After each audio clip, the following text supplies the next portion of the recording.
సంవత్సరాల క్రితం సొలొమోను చేసిన ప్రార్థన పిల్లలకు నేర్పుకుంటా వచ్చారు. ఈ సంగతి ఎవరు గుర్తుపెట్టుకున్నారు? దానియేలు గుర్తుపెట్టుకున్నాడు.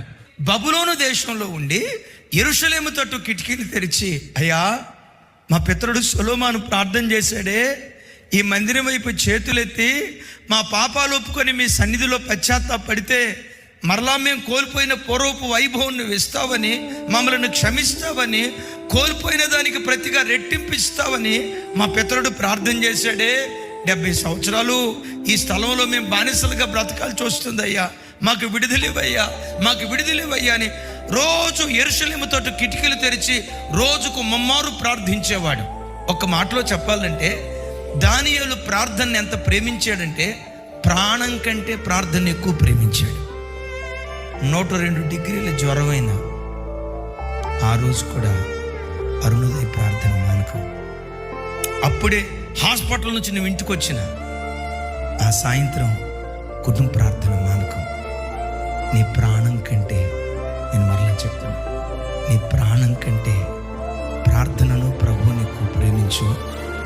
నీ మోకాళ్ళు, నీ కాళ్ళు దేవుని ఎదుట మోకాళ్ళు నీవైతే ఎన్ని సమస్యలు ఎదురైనా ప్రతి సమస్య నీ ఎదుట మోకరించేటట్లుగా దేవుడు కృప చూపిస్తాడు.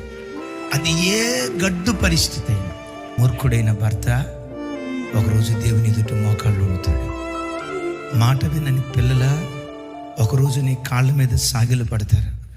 ఉద్యోగ స్థలంలో తట్టుకోలేని టెన్షన్, టార్చర్ పెడుతున్నారా, మానసికంగా కృంగిపోతున్నావా, మోకాళ్ళుని ప్రార్థించి నీ సమస్య ఎంత బలమైనదైనా నీ ప్రతి సమస్య నీ ఎదుట మోకరించేటట్లుగా దేవుడు అద్భుతం చేస్తాడు.